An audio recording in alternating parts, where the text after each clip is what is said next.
Allô, deuxième semaine du bilan. Donc, si tu as manqué mes capsules ou tu n'as pas le temps pour les capsules puis tu préfères la version longue avec mes commentaires pour t'accompagner dans le bilan de fin d'année, ben voici la partie 2.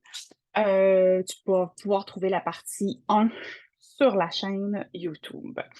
Alors, la question numéro 8 que j'ai posée cette semaine, c'était quand tu as des événements, quand tu as des épreuves ou quand il y a des situations qui se présentent à toi, de façon générale, c'est quoi la posture que tu adoptes? On parle ici de mindset.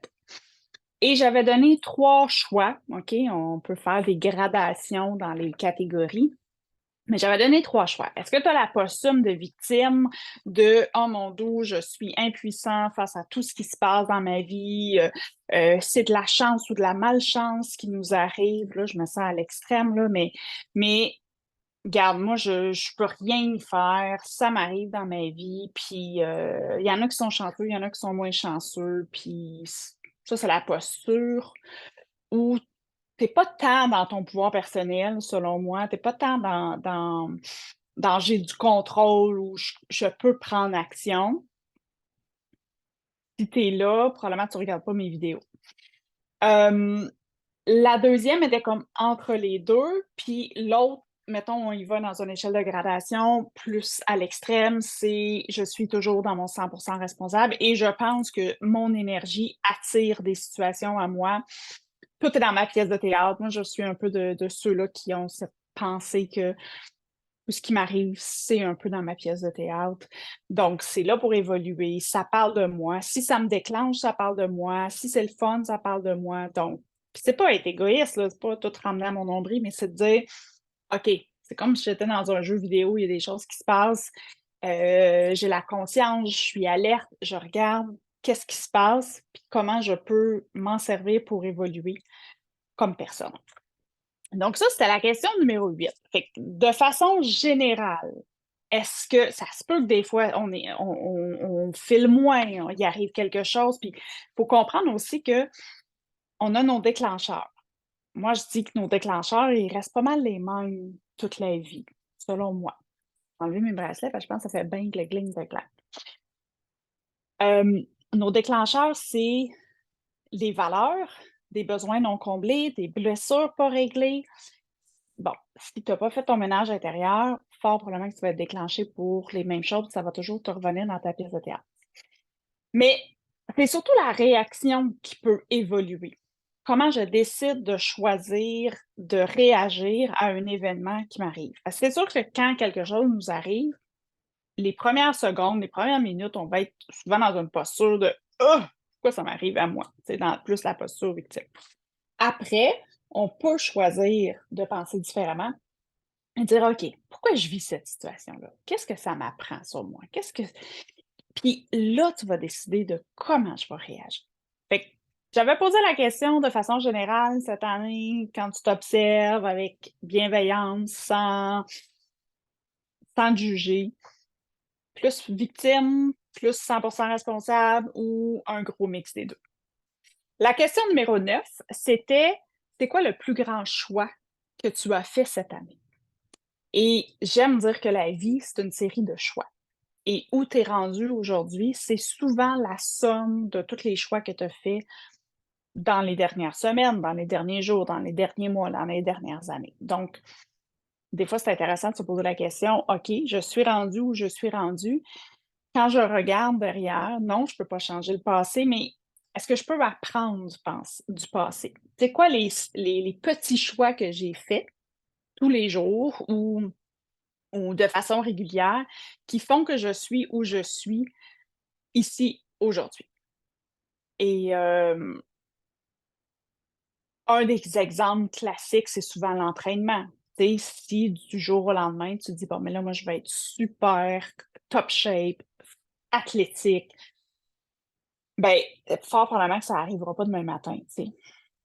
La journée où tu vas atteindre cet objectif-là, tu vas regarder en rétrospective, tu vas dire: «OK, c'est quoi les choix que j'ai faits?» Ben, j'ai fait les choix probablement de m'entraîner 2, 3, 4 fois par semaine, puis des petits steps des petits pas que j'ai faits qui font qu'aujourd'hui, je suis rendue où je suis rendue. La même chose, c'est assez rare que tu te lèves un matin puis tu dis: «Voyons, mon compte de banque est vide», à moins d'avoir faire une grande dépense. C'est souvent la somme de choix que tu as fait de dépenser ou toutes sortes de choix. Ça se peut que ça soit des grosses bad luck qui te soient arrivées, mais c'est juste pour donner des exemples de comment c'est rare qu'on se réveille un matin puis que notre vie, elle a changé du tout au tout. C'est souvent la somme des petits changements. Et je disais, je trouve ça super positif parce que des fois, ça peut être déprimant de dire: «Oh my God, où je suis rendue? Comment ça que je suis là, dans cette situation-là?» Mais dis-toi que tu peux revirer ça dès maintenant. Tu peux aujourd'hui, là, même là, à l'heure où on se parle, faire un choix qui va entraîner une série de choix puis qui va t'emmener vers quelque chose de plus positif, vers ton objectif désiré. Fait qu'en somme, c'est super positif. Question numéro 10. Je parlais de procrastination, hein, puis j'avais mon beau filtre de Grinch cette journée-là parce que je n'avais pas procrastiné. J'avais passé la journée à écrire à l'ordinateur et quand je me suis dit: «Ah, je veux absolument faire ma vidéo du bilan», ben, j'aurais pu la faire là, très, très authentique, mais honnêtement, j'étais en pyjama comme s'il était 9 heures le matin puis je venais de me lever, fait que c'est pour vous dire à quel point j'ai été vraiment assise devant mon ordinateur à ne pas procrastiner pour écrire. Mais j'ai posé la question suivante: tu proc est-ce que tu procrastines? Et si tu regardes en 2023, as-tu eu tendance à procrastiner pour des choses que tu aimes vraiment pas? Puis c'est souvent le cas, tu sais, les choses qu'on n'aime pas, la comptabilité, la paperasse, le ménage, des affaires qu'on tasse là, puis qu'on fait: tu sais, je vais le faire à la dernière minute quand j'aurai vraiment plus le choix», tu sais. Mais des fois, surprenamment, on procrastine sur des trucs on a envie, mais il y a quand même des blocages, il y a quand même des croyances limitantes, il y a quand même des peurs qui sont là, qui nous freinent dans notre élan. Puis moi, je prenais, l'exemple de écrire un livre. Ça fait 20 ans, là, que je parle de ça, là, puis là, j'accumule des textes, puis mais je procrastine souvent à dire: «OK, je vais mettre ça à l'horaire, je vais le faire». Pourquoi? Il y a une peur qui est là. Puis c'est pas toujours la peur de l'échec. Des fois, c'est la peur de réussite. Des fois, c'est la peur de ouais, mais what's next? Va arriver quoi après? Tu sais, quand tu y penses, là, ton plus grand rêve, là, un coup qui est concrétisé, c'est pas rare là, que tu fais «Ah, c'était ça finalement». Tu sais, ça fait 20 ans que j'en parle, puis voilà. Fait qu'il y a cette peur-là, des fois, qu'on reporte puis qu'on dit: «Ah, j'ai pas le goût de vivre ça», tu sais, consciemment ou inconsciemment. Alors, je vais t'inviter à toi faire l'introspection de dire: «As-tu tendance à procrastiner?» Et si tu as tendance à procrastiner, est-ce que tu as plus tendance à faire ça pour des choses que t'aimes ou des choses que t'aimes pas? Et si c'est pour des choses que t'aimes, ben, il y a sans doute des peurs sous-jacentes qui sont là, puis que ça serait intéressant d'aller explorer. Pourquoi? Pour s'en débarrasser, hein, en 2024, on va tasser les petits cailloux sur le chemin. Pourquoi? Parce qu'on veut réaliser nos rêves, nos désirs qui sont là depuis trop longtemps. Et comme on ne sait pas combien de temps il nous reste, ben, c'est le temps de s'en occuper. Pourquoi on fait un bilan? Parce qu'on peut juste changer quelque chose qu'on a conscience. Donc, c'est pour ça que ça s'appelle du bilan au changement. Question numéro 11. Oh, là, j'ai parlé d'entourage. Est-ce que tu es bien entouré? Ça, c'est intéressant, hein, parce que j'avais écrit un texte une fois. Est-ce qu'on peut guérir dans le même environnement qu'on a tombé malade? Donc, notre entourage, ceux qu'on côtoie tous les jours ou ceux qu'on côtoie le plus dans notre vie, souvent, ça va avoir un impact sur nos décisions, sur nos choix, sur notre humeur. C'est pas vrai, là, on est des êtres humains, émotionnels, avec une énergie. C'est pas vrai qu'on n'est pas impacté. Tu sais, tu y penses, des fois, tu vas super bien, oups, quelqu'un rentre dans la pièce, puis déjà, là, on dirait que tu es déjà toute déalignée, puis tu fais: Tu sais déjà que ça va pas bien aller, tu sais. Il a même pas ouvert la bouche, là. Tu sais que ça ira pas bien. Croyance limitante. On n'a pas à en reparler. Donc j'ai posé la question suivante. Qu'est-ce Prends 5 personnes, les 5 personnes que tu côtoies le plus dans ta vie, là, puis ça se peut que ça soit des gens que tu vois quotidiennement, mais il y en a peut-être moins, mais quand même, les 5 personnes là, qui sont le plus dans ton univers. Et c'est rare là, que je vais mettre des étiquettes, puis je vais mettre des catégories, mais là, j'avais dit, pour faciliter, on va prendre 3 catégories. Première catégorie, puis ça, Martin Latulippe en parlait, il disait: il y a toujours 3 types de personnes. Il y a des personnes qui sont devant nous, pas qui sont meilleures, mais qui ont marché le terrain, tu sais, qui nous inspirent, qu'ils sont déjà en avant du chemin. Il y a des gens qui sont à la même place que nous, donc qui sont en train de marcher le même chemin, et il y a des gens qui sont derrière nous, qui ne sont pas encore rendus ou ils n'ont pas marché ce que toi tu as marché.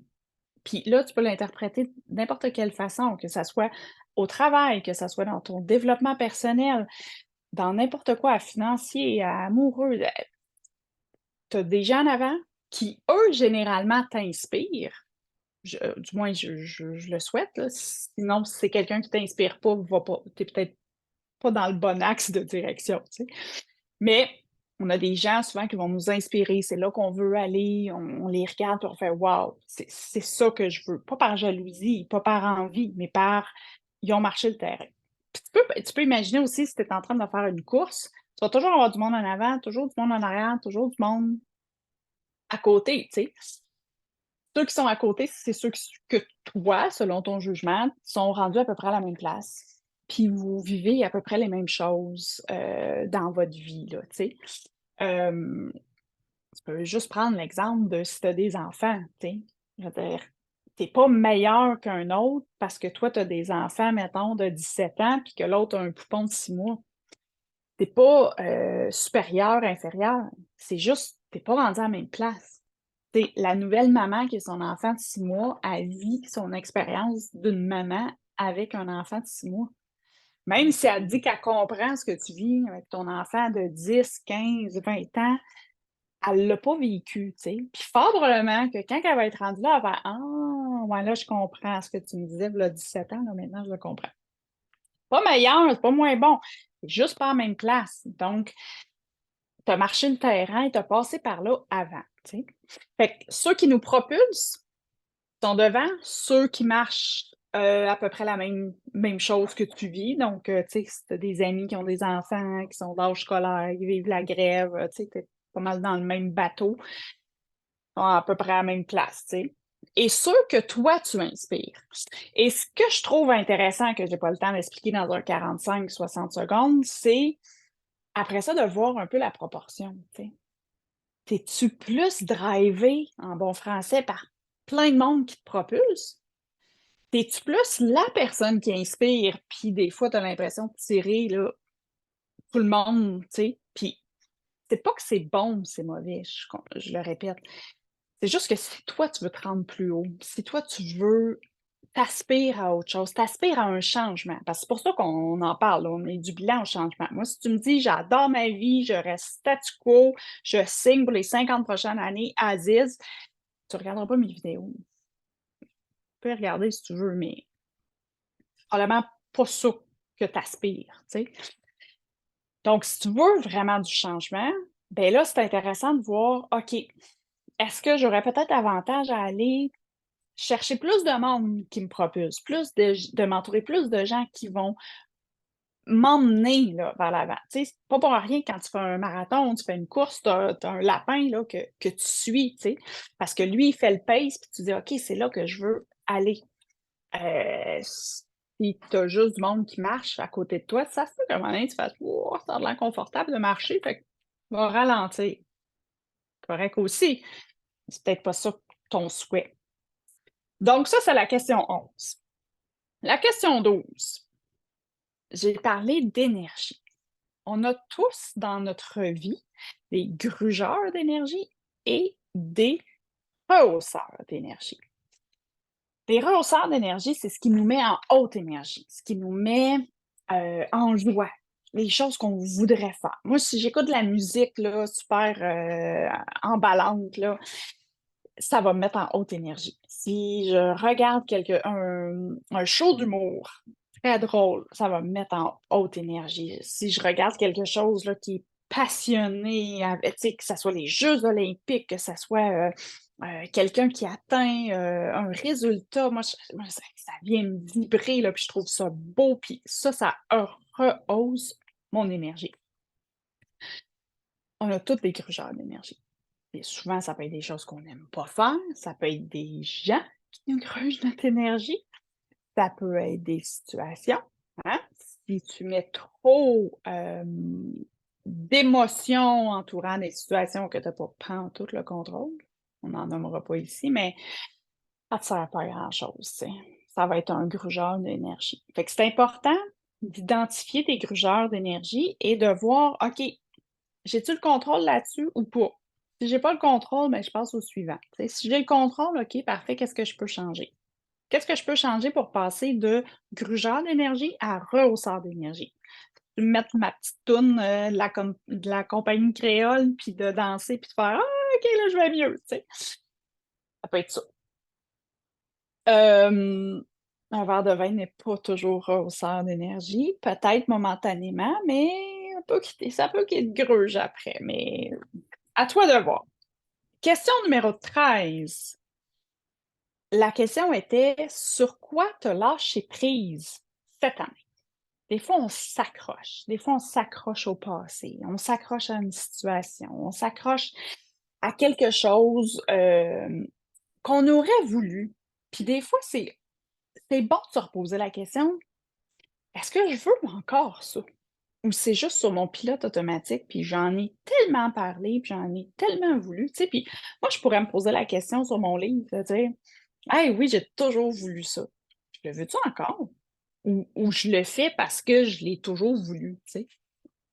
C'est important, ça a l'air nono, mais c'est important de se poser la question parce que des fois, on va continuer à poursuivre un rêve, qu'on sait même plus si c'est un rêve, tu sais? Parce qu'on change. Il y en a qui pensent qu'on change pas, mais moi, je pense qu'on change en vieillissant. Ou soit qu'on change, mais je ne sais pas si on change en étant quelqu'un d'autre ou on change en revenant à qui on est vraiment. Puis qu'on enlève les cailloux, on enlève la poussière, on enlève la boîte là, qui ne nous convient plus du tout. Fait que des fois, on a des rêves qu'on a achetés. On a acheté ce rêve-là d'un parent, du transgénérationnel ou de la société, tu sais, avoir la grosse maison avec la piscine, le chien, le garage, prendre sa retraite à 55 ans, tu sais, c'est beau. Ouais. Ça peut être beau pour bien du monde. Ça se peut qu'à 55 ans, tu fasses comme: «Ben, écoute, non, moi, je m'ennuie», tu sais. Ça se peut que non, ça se peut que oui. On le sait, il y en a plein, là, qui rêvent de leur retraite, là. Toute leur vie, ils vivent pour leur retraite. Ils arrivent à la retraite, puis ouais, c'est long, hein, mais ouais, c'est ça. Trouve-toi des passions. Hem, alors, sur quoi tu as décidé de lâcher prise cette année? Pas évident, pas évident, mais des fois, c'est correct de couper, en disant: «Ça, c'est plus moi» ou «C'était pas moi» et je le coupe. 14e question, c'est quoi la meilleure décision que tu as prise en 2023? Et là, il y avait des sous-questions. Donc, j'ai parlé de choix, les choix qu'on fait au quotidien, les mini-choix ou les grands choix. Mais la décision, probablement, tu sais, en lien avec, là, j'ai lâché prise ou là, je suis prête à passer à une autre étape ou là, je suis prête à affirmer qui je suis ou là, je suis prête à m'écouter mes besoins. Alors, la grande décision que tu as prise en 2023 et la sous-question était: «Est-ce que ça a été une décision de cœur ou une décision rationnelle? De tête ou de cœur?» Et la sous-sous-question était: «Est-ce que tu as pris cette décision-là vraiment après t'être consulté toi avec toi ou est-ce que tu es allé chercher des conseils à l'extérieur?» Et aller chercher des conseils à l'extérieur, c'est fabuleux. Pour autant que tu reviennes dans ton centre et que tu sois capable, toi, de départir et de faire ton juge interne en disant: «OK, ouais, je trouve ça intéressant parce que c'est vrai que des fois, les gens autour de nous, ils voient des angles morts que nous, on n'a pas vus». Ou quand on veut quelque chose ben, ben, ben, ben gros, puis là, tu sais, des fois, consciemment ou inconsciemment, on décide d'omettre certaines informations de risque ou peu importe. Donc, ça peut être super intéressant d'aller chercher des conseils, d'aller chercher des idées des gens pour qu'ils nous ouvrent un peu les yeux. Mais attention à ne pas, à être trop influençable. Mais moi, j'ai été comme ça. Je veux dire, j'ai été comme ça parce que je pense que je le suis de moins en moins, mais c'est quand même quelque chose que je travaille beaucoup. À ne pas être influencé puis de faire: «OK, ben je prends ça pour du cash», puis c'est vrai, tu sais, ça fait bien du sens et c'est souvent là que ça va être le rationnel. Je pense que la différence entre le rationnel et le cœur, ça va être ça. Toi, ça te parle-tu? Tu sais, ça fait-tu du sens? Ça fait-tu «oui» à l'intérieur de toi? Est-ce que ça te met en haute énergie? Est-ce que ça vibre de dire: «Oui, je pense que c'est vraiment la bonne décision» et peu importe le outcome, peu importe les résultats, je vais être en paix avec cette décision-là parce que je le ressens vraiment que oui, j'y vais. Quand c'est une décision rationnelle, des fois, ça peut être frustrant. Parce que si les résultats sont pas nécessairement ce que tu pensais, tu peux avoir une tendance à faire: «J'aurais pas dû les écouter, j'aurais dû m'écouter», puis là, avoir un débat interne, puis tu sais, de le dire à voix haute ou à voix basse.